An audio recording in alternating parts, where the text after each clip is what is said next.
மிருசுவில் படுகொலைகளில் தொடர்புபட்டிருக்கின்றார் என்கிற விடயத்தை அப்பட்டமாகவே ஒப்புக்கொண்டிருக்கின்றார். அந்த கொலையோடு தொடர்புபட்ட குடும்பத்தையும் வெட்டி கொண்டிருந்தார். ராஜபக்ச ஆட்சியில் ராணுவ தளபதி என்கின்ற ஒரே காரணத்துக்காக விடுதலை செய்யப்பட்டிருக்கிறார். 11 மாணவர்களை இவர் கடத்தி சென்றிருந்தார். உங்களுடைய வீட்டில், அதாவது இந்த ராணுவ தளபதிகளுக்கு ஆதரவாக குரல் கொடுக்கின்ற நீங்களே சொல்லுங்கள், உங்களது வீட்டில் இப்படி யாராவது செய்திருந்தால் ஏன் எலி விளக்குமாரோடு என்று சில பேர் ஒரு பழமொழி என்று கேட்பார்கள். அந்த மாதிரியான ஒரு பின்புலத்தில் தான் இந்த விஷயம் நடந்திருக்கின்றது. இவர்கள் இந்த அரசியல் தீர்வு தொடர்பாகவும் ஒரு நலிவு போன்ற போக்கை தான் காட்டுகின்றார். அவர்கிட்ட பேசுகின்ற பொழுது இது அந்த அரசியல் தீர்வு தொடர்பாகவும் பேச வேண்டிய அவசியம் இல்லை என்கின்ற பொருள்படத்தான் மாற்றம் என்று சொல்லி வந்தவர்கள் இந்த விடயத்தை தான் திருப்பியுமே பின்பற்றுகின்றார்கள். பெரும்பான்மை பலத்தை தரவன் 8 வட்டாரத்திலையும் இந்த தமிழரசு கட்சி நாங்கள் இந்த இடத்துல ஆட்சி அமைக்கும். எங்கள்கிட்டையும் சகல ஆதாரங்களும் இருக்குது. நீங்கள் கொத்தணி குண்டுகள் போட்டது, நீங்கள் பொஸ்பரஸ் குண்டுகள் போட்டது, நீங்கள் பராஜ் மூலமாக எங்களை கொலை செய்தது, சாப்பாடு அனுப்பாமல் 4,25,000 மக்கள் இருக்க 70,000 பேருக்கு சாப்பாடு அனுப்பி சாப்பாடு அனுப்பாமல் கொலை செய்தது, இதெல்லாம் சுத்தமான ஒரு இனப்படுகொலை. இவ்வளவும் நடந்தது இந்த மண்ணில்.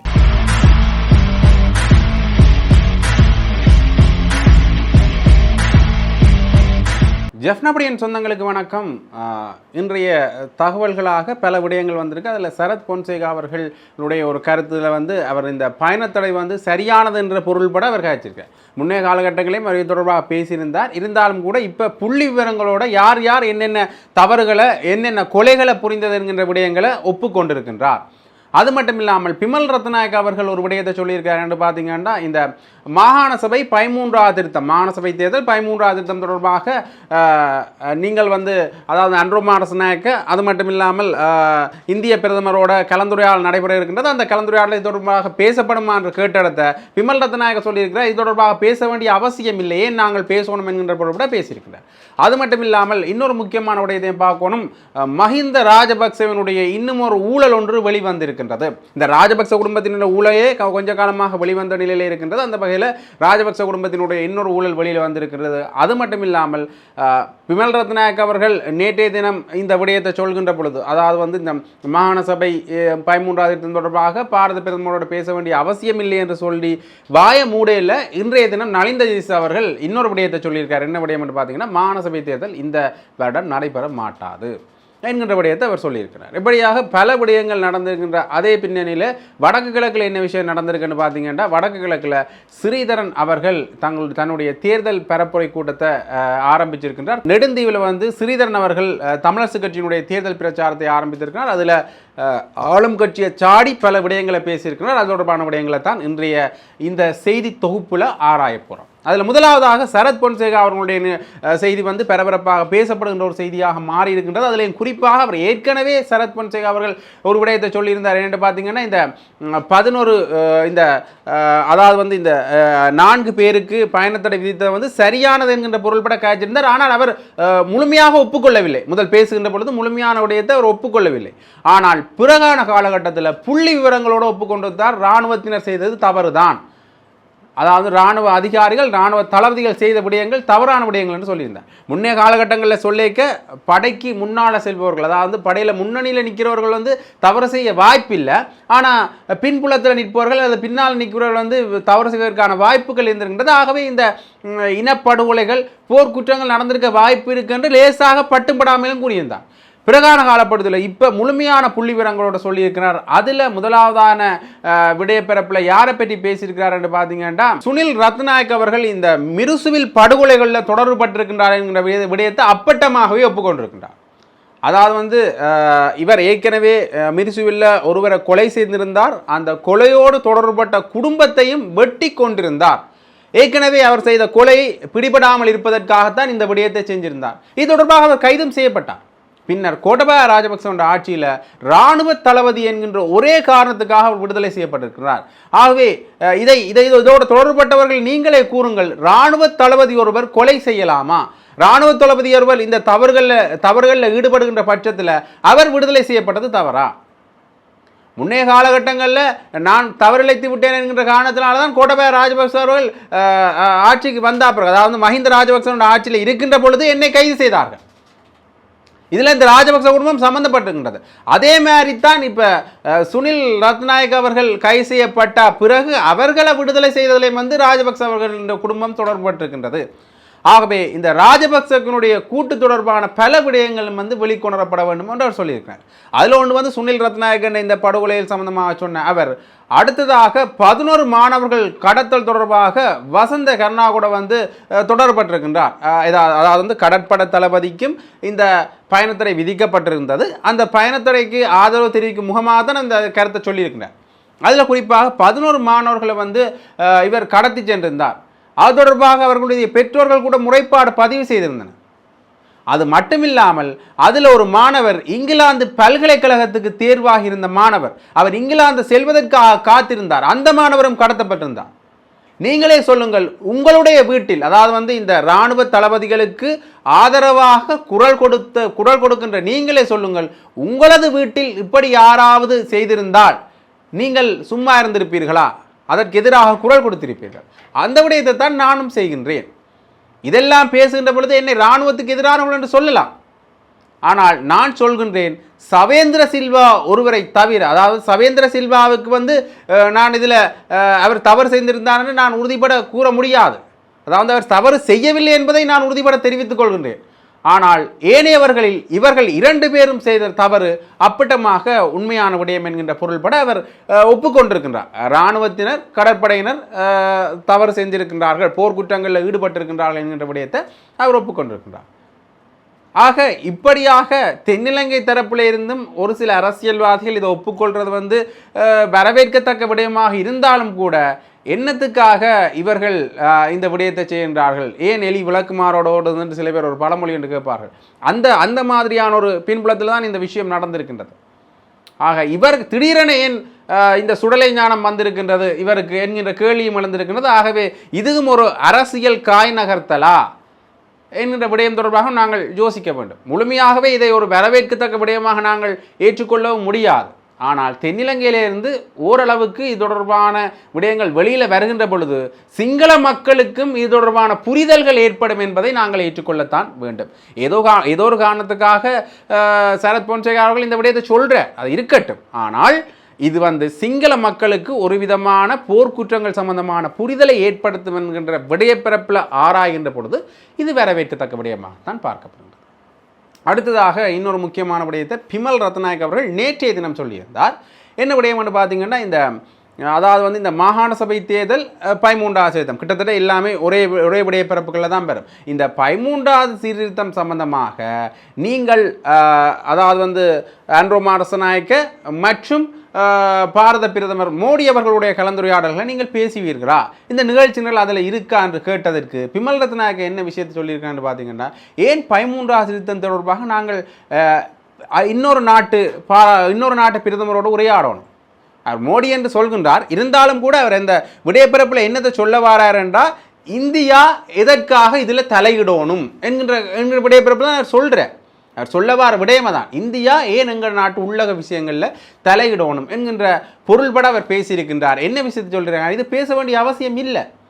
இது எங்களோட உள்நாட்டோட சம்பந்தப்பட்ட விடயம், எங்களோட உள்நாட்டு தேர்தல் சம்பந்தமான விடயம். நாங்கள் மாகாண சபை தேர்தலை நடத்துவோம் என்று சொல்லியிருக்கின்றோம். 13வது திருத்தம் தொடர்பாக நாங்கள் பேசியிருக்கின்றோம். அது தொடர்பான சட்ட பின்புலங்கள் ஆராயப்பட்டு கொண்டிருக்கின்றன. இதில் ஏன் நாங்கள் இந்தியாவை இழுக்கணும் என்கின்ற பொருள்பட அவர் பேசியிருக்கின்றார். ஆக அவர் சொல்கின்ற பொழுது உறுதிப்பட சொல்கின்றார், என்ன நான் பார்த்த மட்டுமே அந்த நிகழ்ச்சி நிரலில் இந்த விடயம் இல்லை, 13வது திருத்தம் மாகாண சபை தொடர்பான விடயம் இல்லை என்கிற விடயத்தை அவர் தெளிவாக சொல்லியிருக்கின்றார். ஆக இன்னொரு விடயம் பார்க்கணும் என்று பார்த்தீங்கன்னா, இந்த 13வது சீர்திருத்தமே இந்தியாவோடு செய்து கொண்ட ஒப்பந்தத்தின் மூலமாகத்தான் வந்தது. 13வது சீர்திருத்தம் தொடர்பாக அவர்கள் பேசாத ஒரு முன்னுக்கு பின் முரணான விடயமாக இருக்கின்ற அதே நேரத்தில் இவர்கள் இந்த அரசியல் தீர்வு தொடர்பாகவும் ஒரு நலிவு போன்ற போக்கை தான் காட்டுகின்றார். அவர்கிட்ட பேசுகின்ற பொழுது இது அந்த அரசியல் தீர்வு தொடர்பாகவும் பேச வேண்டிய அவசியம் இல்லை என்கின்ற பொருள்படத்தான் பிமல் ரத்நாயக் அவர்களும் சொல்லியிருக்கிறார். ஆக இப்படியாக பல விடயங்கள் நடந்து கொண்டிருக்கிற இந்த பின்னணியில் பிமல் ரத்நாயக் அவர்கள் நேற்றைய தினம் மாநசபை தேர்தல் தொடர்பாக பாரத பிரதமரோட கலந்துரையாட வேண்டிய அவசியம் இல்லைன்னு சொல்கிறார். இன்றைய தினம் நலிந்த ஜெயதிஸ்தா அவர்கள் ஒரு விடயத்தை சொல்கிறார் என்று பார்த்தீங்கன்னா, நாங்கள் அதாவது அவரும் ஒரு பிரச்சார கூட்டத்தில் இந்த விடயத்தை சொல்கிறார். அதாவது இந்த மாகாண சபை தேர்தலை அடுத்த வருடம் நடத்தலாம் என்கின்ற தீர்மானத்தில் இருக்கின்றோம். அதுக்கான காரணங்கள் அவர் என்ன சொல்கிறாருன்னு பார்த்தீங்கன்னா, இது தொடர்பான சில சட்ட வரைவுகள் தொடர்பாக, சட்ட திட்டங்கள் தொடர்பாக ஆராய வேண்டி இருக்கின்றது. அது மட்டும் இல்லாமல் ஏற்கனவே 3 தேர்தல்கள் நடத்தப்பட்டு விட்டன. இன்னும் ஒரு தேர்தலை நடத்துவதாக இருந்தால், அதாவது 4வதாக இந்த மாநசபை தேர்தலை நடத்துவதாக இருந்தால் அது நாட்டின் பொருளாதாரத்தில் செல்வாக்கு செலுத்தும் என்கின்ற இவ்வளவு விடயத்தையும் அவர்கள் சொல்லியிருக்கின்றார்கள். இதை அப்படியே கொண்டு போய் பார்த்தா ரணில் விக்ரமசிங்க ஆட்சியிலையும் இந்த விடயம் தான் பேசப்பட்டது. தேர்தலை நடத்தினால் நாட்டில் இருக்கிற பணம் போகும், திரைச்சேரியில் பணத்தை சேமிக்க முடியாது, அல்லது திரைச்சேரியில் கட்டாயம் கை வைக்க வேண்டிய தேவை ஏற்படும் என்கிற விடயம் பேசப்பட்டது. இதே நேரத்தில் இவர்களும் அதே விடயத்தை தான் சொல்லினோம். அது மட்டும் இல்லாமல் இந்த மாநசபை தேர்தல் தொடர்பாக பேசுகின்ற பொழுது இந்த சட்டத்திட்டங்கள் தொடர்பாக ஆராயப்பட வேண்டும் என்று சொல்கிற சாட்டு முன்னைய அரசாங்கத்தின் சாட்டு தான். அப்போ மாற்றம் என்று சொல்லி வந்தவர்கள் இந்த விடயத்தை தான் திருப்பியுமே பின்பற்றுகின்றார்கள். ஆக மாற்றம் பேரளவில் அல்லது முகமளவில் தான் இருக்கின்றதா என்கின்ற கேள்வி மக்கள் மத்தியில் எழுந்திருக்கு. ஆகவே இது தொடர்பாக பேசுகின்ற பொழுதும் நாங்கள் ஒரு விடயத்தை பார்க்கணும். மாகாண சபை தேர்தல் என்றது இனி வேற வேடமும் இதற்கான சாட்டுக்கள் காரணங்கள் சொல்லப்படுகின்றதோ என்று தெரியவில்லை என்கின்ற ஒரு அச்சம்தான் இப்போ மக்கள் மத்தியிலையும் தமிழ் அரசியல்வாதிகள் மத்தியிலையும் எழுந்திருக்கின்றது. இதற்காக தமிழ் அரசியல்வாதிகள் எவ்வாறு குரல் கொடுக்க போன்றார்கள் என்பதுதான் இப்போ ஒரு பேசுபொருளாக இருக்கின்றது. அடுத்தாக பாராளுமன்றத்திலேயோ அல்லது பொது வழிகளிலேயோ இவர்கள் எப்படி இதை கொண்டு செல்ல போயினோம், எப்படி பேச போயினோம் என்கின்ற ஒரு எதிர்பார்ப்பும் இது தொடர்பான ஒரு ஏக்கமும் மக்கள் மத்தியில் இருக்கிறது என்பதுதான் ஒரு உண்மையான விடயம். அடுத்ததாக இன்னொரு முக்கியமான விடயம், இந்த ராஜபக்சக்கள ஊழல் தொடர்பாக வெளிப்படுத்துவேன் என்று சொல்லி கொண்டிருக்கின்றார். அதை இன்னுமே அவர் ராஜபக்சக்களுக்கு நடவடிக்கை மூலமாக எடுக்கவில்லை, சட்ட நடவடிக்கை மூலமாக இன்னுமே எடுக்கவில்லை என்கின்ற விமர்சனங்கள் எழுந்த வண்ணமே இருக்கின்றது. அதில் இன்னொரு முக்கியமான ஒரு குற்றச்சாட்டை முன்வைத்திருக்கின்றார். இந்த அறகலைய போராட்டங்கள் நடக்கின்ற பொழுது ஒரு வீடு முழுவதுமாகவே எரிக்கப்பட்டு சேதமாக்கப்பட்டது. அந்த வீட்டின் உரிமையாளர் வேறு, ஆனால் அந்த வீட்டின் நஷ்டத்தை அனுபவித்தது யாருன்னு பார்த்தீங்கன்னா ராஜபக்சக்கள். குறிப்பாக மஹிந்த ராஜபக்ச இந்த நஷ்டஈடு தொடர்பான விடயத்தை அனுபவித்திருக்கின்றார். ஆனால் வீட்டின் உரிமையாளர்ன்ற உரிமை பத்திரத்தில் இருந்த பேர் வேறு. ஆக இது தொடர்பான நடவடிக்கைகளை உடனடியாக நாங்கள் முன்னெடுப்போம் என்று சொல்லியிருக்கின்றார். ஆக இந்த அந்த லிஸ்ட்டில் இதுவும் போய் சேருது. உகண்டாவில் இருக்கிற பணத்தை கொண்டு வரப்படும் என்ற லிஸ்ட்டில் இப்போ இந்த வீட்டு தொடர்பான பிரச்சனையும் சேர்ந்திருக்கின்றது. ஆகவே இது ஒரு பெரிய ஒரு விடயப்பிறப்பிலே ஆராய வேண்டிய விடயங்கள். இந்த ஊழல் தொடர்பான பல விடயங்களை வெளிப்படுத்தி கொண்டே இருக்கின்றார்கள். இருந்தாலும் நடவடிக்கை எடுக்கவில்லை என்கிற விமர்சனம் முன்பது கொண்டிருக்கின்றது. இன்னொரு வகையில் இவ்வளவு ஊழல்களையும் ராஜபக்சர்கள் செய்திருக்கின்றார்களா என்கின்ற வியப்புலையும் மக்களை இவர்கள் ஆழ்த்தி கொண்டு இருக்கின்றார்கள். அடுத்ததாக வடக்கு கிழக்கு அரசியலை பற்றி பேசலாம். அதிலையும் ஒரு விடயத்தை பேசலாம். என்ன விடயம் என்று பார்த்தீங்கன்னா, இந்த ஒவ்வொரு கட்சிகளும் தங்களுடைய தேர்தல் பிரசார நடவடிக்கைகளை மேற்கொண்டு கொண்டிருக்கின்றார்கள். உங்களுக்கு தெரியும், வீதி மரங்களும் இப்போ போஸ்டர்கள் ஒட்ட விழிக்கிறார்கள், அவருடைய சுவரொட்டிகள் ஒட்டப்பட்டு கொண்டிருக்கின்றன. அந்த வகையில் தேர்தல் பிரசாரங்களை அவர்கள் தாங்களே நேராக சென்று நடத்துகின்ற வேலை திட்டங்களும் இப்போ ஆரம்பிக்கப்பட்டிருக்கிறது. அந்த வகையில் நெடுந்தீவில் ஸ்ரீதரன் அவர்கள் தமிழரசு கட்சியினுடைய தேர்தல் பிரசாரத்தை ஆரம்பித்திருக்கின்றார். அந்த வகையில் இந்த தேர்தல் பிரசாரங்கள் மூலம் மக்கள் தங்களுடைய உட்கட்டமைப்பு வசதிகளை மேம்படுத்திக் கொள்ள வேண்டும். அது மட்டும் இல்லாமல் எங்கட கைக்கு இந்த உள்ளூராட்சி ஆட்சி அதிகாரம் வருகின்ற பட்சத்தில் தான் கல்வியிலேயோ சரி, பொருளாதாரத்திலேயோ சரி, நாங்கள் ஏனைய விடயங்களை நாங்களாக முன்வைந்து கேட்டு பெற்றுக்கொள்ள முடியும் என்கிற விடயத்தை அவர் சொல்லியிருக்கின்றார். அது மட்டும் இல்லாமல் அரசியல் தீர்வு தொடர்பாகவும் இந்த விடய பரப்பில் அவர் பேசியிருக்கின்றார். ஆக அவர் அந்த பிரச்சார நடவடிக்கைகளை மேற்கொண்ட காணொலியை நான் அதோடு நினைக்கிறேன், பார்த்துக்கொள்ளும். முதலாவது இலக்கமுடைய கிராம பிரிவில் எங்களோட பிரச்சாரத்தை தொடங்கி இப்போ நாங்கள் 6வது கிராம வட்டாரத்துக்குள்ளே இறங்கியிருக்கிறோம். ஒவ்வொரு 8 வட்டாரங்கள்லையும் ஒவ்வொரு வட்டாரங்களாக நாங்கள் இந்த பிரச்சாரங்களை மக்களோட கதைக்கிறோம். இதில் இன்றைக்கு நாங்கள் 6வது இடத்துக்கு வருகை தந்திருக்கிறோம். மிக முக்கியமாக இந்த நெடுந்தீவு பிரதேச சபை இலங்கை தமிழரசு கட்சி ஆகிய நாங்கள் ஏன் கைப்பற்ற வேணும், அது அப்படி கைப்பற்றினால் அதில் என்ன நடக்கும், கடந்த 35 ஆண்டுகளுக்கு மேலாக 1990ஆம் ஆண்டுக்கு பிறகு இன்றைக்கு 2025ஆம் ஆண்டு, கிட்டத்தட்ட 35 ஆண்டுகள் உங்களுக்கு தெரியும். இது வேறு சிலருடைய கைகளில் தான் இந்த பிரதேச சபை இருந்தது. வாகனங்களை எடுத்து சொந்தமாக பயன்படுத்தி கொண்டார்கள். 35 ஆண்டுகளில் இந்த வீதிகளை அவர்கள் போட்டதாக இல்லை, அல்லது இந்த மக்களுடைய வாழ்க்கையில் மேம்பாடு அடையக்கூடிய வகையில் மக்களுக்கு ஏதாவது செய்து கொண்டதாக நாங்கள் அறிய இல்லை. ஆனால் பல ஒதுக்கீடுகள் வந்திருக்கு, காண இல்லை என்று சொல்கிற அளவுக்கு நிலைமைகள் இருந்தது. போன 2018 எங்களுக்கு ஒரு சந்தர்ப்பம் நீங்கள் தந்தனீங்கள். ஆனால் ஒரு பெரும்பான்மை இல்லாத காரணத்தால், அதுவும் ஒரு சின்ன இடர்பாடுகள் காரணமாக அந்த சபை கையை விட்டு போயிருந்தது. அது எங்கள்கிட்ட இருந்த ஒரு மாற்றங்களால் திரும்பவும் அவர்களோட கைக்கே போயிருந்தது. இம்முறை நாங்கள் உங்கள்கிட்ட கேட்குறது, இந்த சபையை, நெடுந்தீவு பிரதேச சபையை நீங்கள் எல்லாரும் சொன்னது போல் நெடுந்தீவு மக்கள் அதை ஆள வேணும்.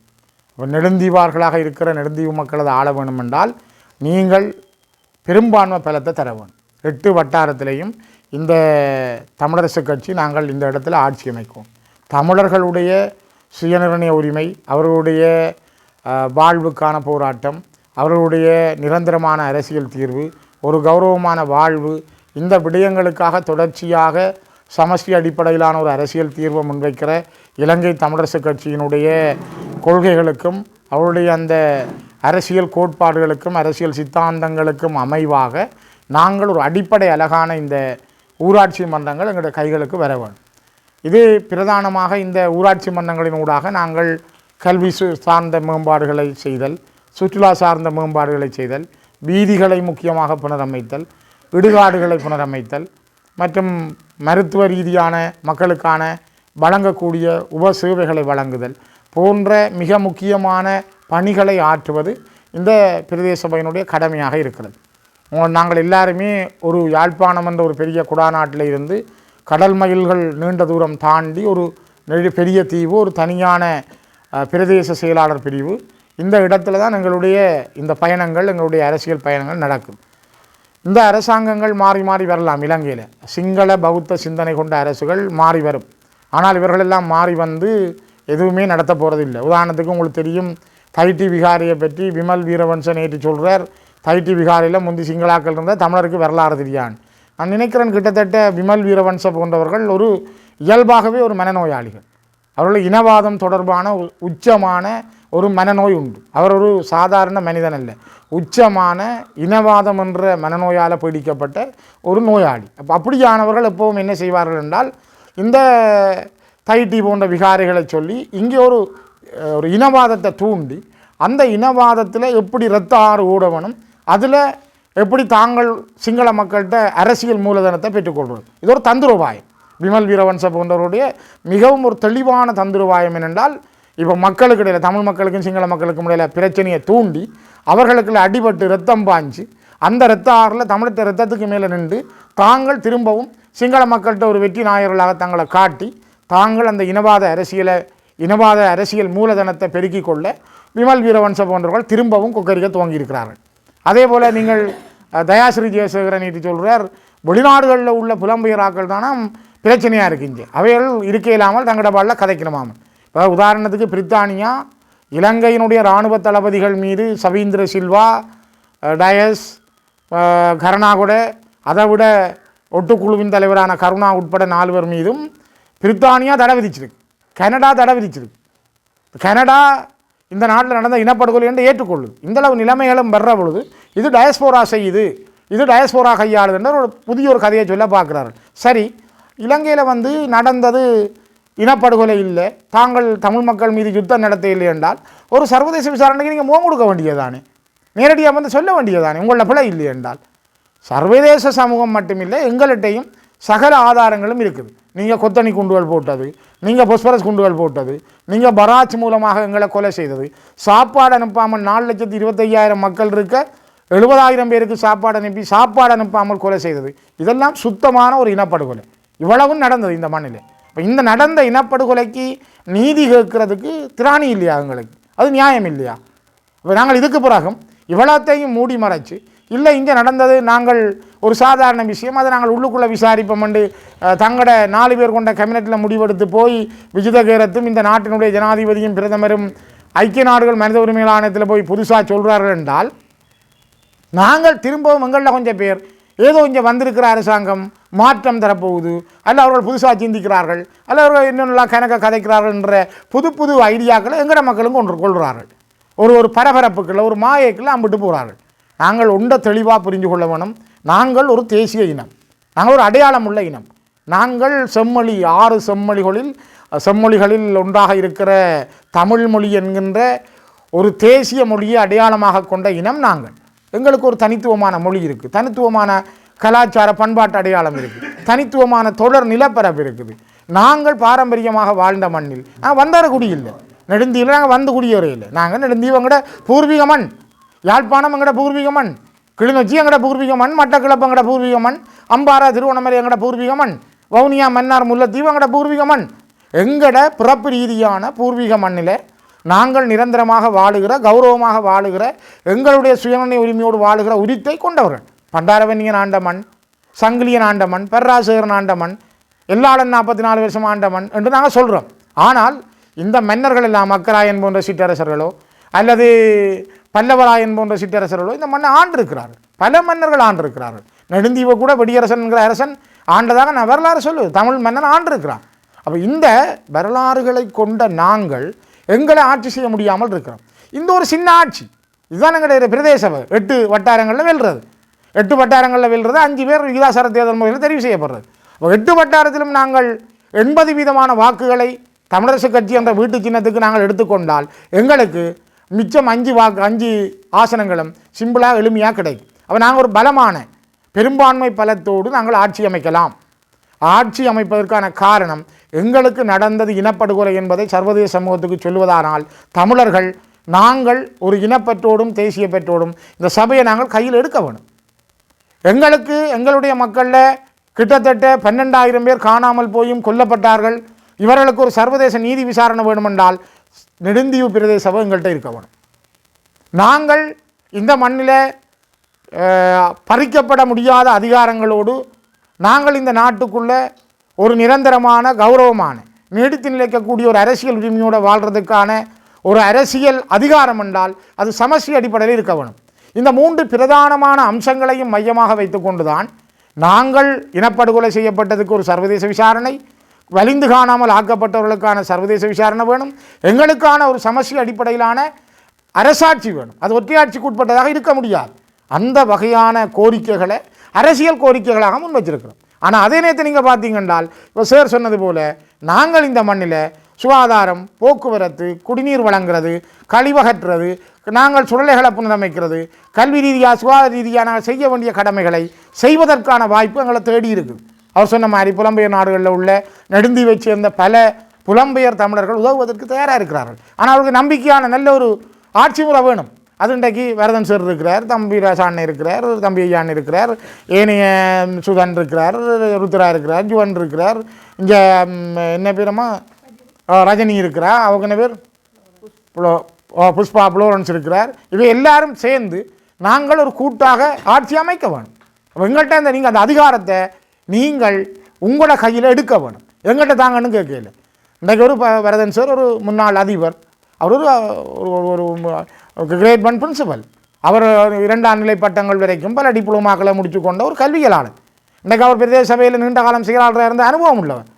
இன்றைக்கு மைக்கேல் அண்ணன் உட்பட இந்திரண்ணன் இப்போ பல பேர் இருக்கிறார். இந்த எலெக்ஷனை எங்கள்கிட்ட ஆர்வம் இருக்குது. நாங்கள் எல்லாரும் சேர்ந்து பாருங்க, அவரை பற்றி சொல்லிக்கான்னு எனக்கு தெரிஞ்சுது. ஒரு முன்னாள் போராளி தன் வாழ்க்கையில் பெரும்பகுதியை இளம காலங்களை தேச விடுதலைக்காக போராடி அவர் இன்றைக்கு ஒரு வயது முதிர்ந்தெல்லாம் தன் வாழ்க்கையை கொண்டு போக வேண்டிய நிலைமைக்கு மாறுற காரணம் நாங்கள் எல்லாருமே அந்த கடந்து வந்த ஆக்கள் தான். ஒரு தேசிய தலைவர் பிரபாகரனுக்குள்ள நாங்கள் இந்த தேச விடுதலைக்காக போராடின இனம், உரிமைகளோடு வாழ்ந்த இனம், நல்ல நல்ல அமைப்புகளை கட்டி வளர்த்த ஒரு இனம், நாங்கள் அரசாட்சி செய்த இனம்.